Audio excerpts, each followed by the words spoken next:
बिस्मिल्लाहिर्रहमानिर्रहीम।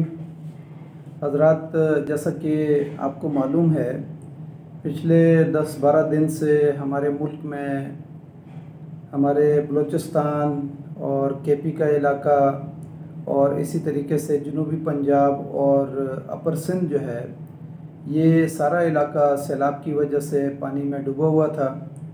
और पूरे मुल्क में लोगों ने रिलीफ़ का काम किया, फ़ंड इकट्ठा किया, राशन इकट्ठा किया।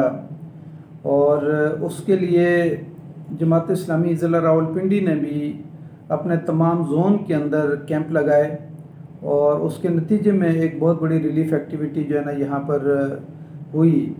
इसमें ख़ास तौर पर जो हमारे कोटली सतियाँ का इलाका है, जो तहसील है जिसके अमीर इनाम मंसूरी साहब हैं, हाफिज़ इनाम मंसूरी साहब, उन्होंने अपने कोटली सतियों के अंदर कैंप भी लगाए और रिलीफ़ का जो है ना सामान भी इकट्ठा किया। और इसी तरीके से उन्होंने कोई 2.5 मिलियन के लगभग वहाँ से सैलाब ज़दागान की मदद के लिए रकम इकट्ठी की और वो ज़िला रावलपिंडी के अलखिदमत में जमा करवाई।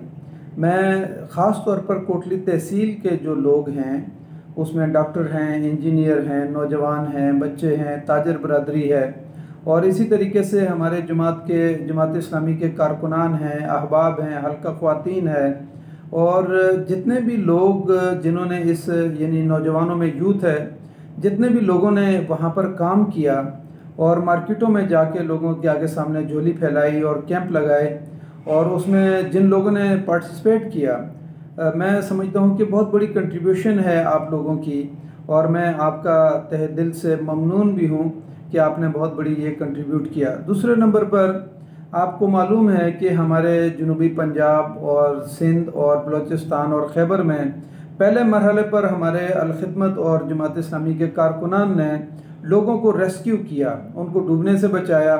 दूसरे नंबर पर उनको बहाली कैंप के अंदर लेकर आए, उनके खाने का इंतज़ाम, उनके मेडिकल का इंतज़ाम और उनकी सेहत का इंतज़ाम और उनको नए कपड़े पहनाना और ये सारा जो है ना उनको उन कैंपों के अंदर रखा। अब तीसरा मरहला है कि हमने वापस उन लोगों को, अब चूँकि पानी उतर गया है, तो वापस इन लोगों को उनके घरों की तरफ जो है ना बहाल करना है। अब उनके घर मसमार हो चुके हैं, उनकी मसाजिद हैं, तालीमी इदारे हैं, मदारस हैं, सब कुछ जो है ना वो मसमार हो गया है। इसी तरीके से उनके जानवर बह गए हैं। तो हमने उन लोग बहुत सारे लोगों की फसलें जो है ना तबाह बर्बाद हो गई हैं। तो इस काम को हमने इंशाअल्लाह मुसलसल 2-3 महीने तक जारी रखना है ताकि हम लोगों को वापस उनके घरों में बहाल कर दें, उनके घरों को आबाद कर दें, उनकी खेती बाड़ियों को आबाद कर दें, उनकी फसलों को जो है ना बहाल कर दें, उनके जो मवेशी और जानवर तबाह बर्बाद हो गए उनके लिए जो है ना हम कुछ मदद कर सकें।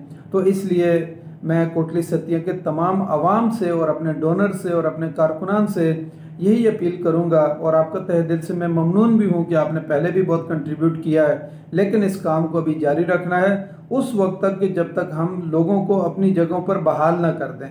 मैं अल्लाह ताला से आप तमाम हजरात के लिए दुआगो हूँ कि आप लोगों ने बहुत मेहनत की है, अपने आराम को जो है ना कुर्बान किया है, अपने माल में से इसार किया है और कुर्बानी दी है और ये जो है ना गरीबों तक पहुंचा है। आज भी हम इंशाल्लाह, इससे पहले भी हमने डॉक्टर तारिक सलीम साहब को तकरीबन 1 करोड़ 30 लाख रुपया दिया। आज लियाकत बलोच साहब तशरीफ़ ला रहे हैं, हम इंशाल्लाह यहाँ पर प्रेस कॉन्फ्रेंस के बाद उनको 1 करोड़ के लगभग रकम हम पे करेंगे। इसी तरीके से हम 2-3 दिन के बाद जो है ना जनूबी पंजाब के अमीर जो राव मोहम्मद ज़फ़र साहब हैं उनके पास जा रहे हैं, वहाँ पर इंशाल्लाह उनको 1 करोड़ रुपए की जो है ना यानी प्रेजेंट करेंगे। इसी तरीके से कुछ लोगों ने अमानात बलूचिस्तान के लिए दी हुई हैं, तो हम बलूचिस्तान के अमीरी सूबा के पास जाएंगे और उनको जो है ना इंशाल्लाह 1 करोड़ का चेक जो है ना वहाँ पर भी पेश करेंगे। तो ये सारा जो मुमकिन हुआ ये आप दोस्तों के और तावन से हुआ। तो मैं अल्लाह ताला से दुआगो हूँ कि अल्लाह ताला आपको इसका अजर अता फरमाए और हमें तौफीक अता फरमाए कि हम इस कौम की इसी तरीके से खिदमत कर सकें।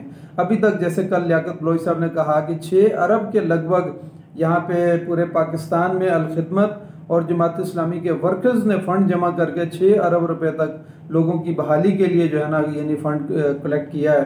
तो अल्लाह ताला से हम दुआ करते हैं कि अल्लाह ताला हमें मज़ीद तौफीक अता फरमाए। जज़ाकल्लाहु खैर।